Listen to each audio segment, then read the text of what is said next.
এদেশে গণতন্ত্রের প্রতীক, গণতন্ত্রের মা, তিনি আজ পৃথিবী ছেড়ে চলে গিয়েছেন। তার নামাজে জানাজা অনুষ্ঠিত হবে।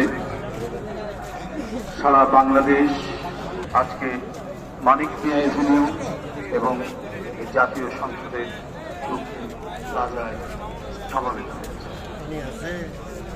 এদেশ সকল শোকে সংকটে যিনি মাতৃত্বের ছায়া দিয়ে আগলে রেখেছিল, যাকে হুমকি দেওয়া হয়েছিল এই দেশ ছেড়ে চলে যাওয়ার জন্য, কিন্তু মৃত্তিকা এবং মানুষের প্রতি তার যে অঙ্গীকার, তার যে দৃঢ় অঙ্গীকার, এই অঙ্গীকার রক্ষার্থে তিনি কোনো হুমকিকেই আমলে না নিয়ে, হুমকির কাছে মাথা নত না করে তিনি এই মৃত্তিকার সাথে সংশ্লিষ্ট থাকতে চেয়েছেন, দেশের জনগণের সাথে থেকেছেন, আর এই জন্য সহ্য করেছেন সীমাহীন নিপীড়ন, নির্যাতন, অত্যাচার।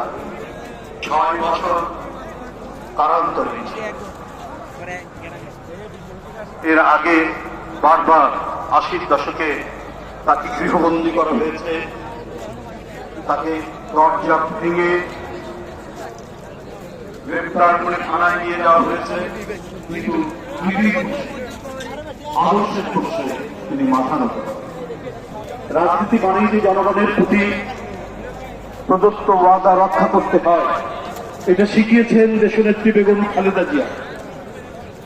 রাজনীতি মানেই হচ্ছে একটা উচ্চতর নৈতিক আদর্শের বিষয়, সেটি জানান দিয়েছেন নিজের জীবনের তার কর্মের মধ্যে দিয়ে তিনি প্রতিষ্ঠিত করেছেন যে নৈতিকতা, নীতি এবং অঙ্গীকার রক্ষা করা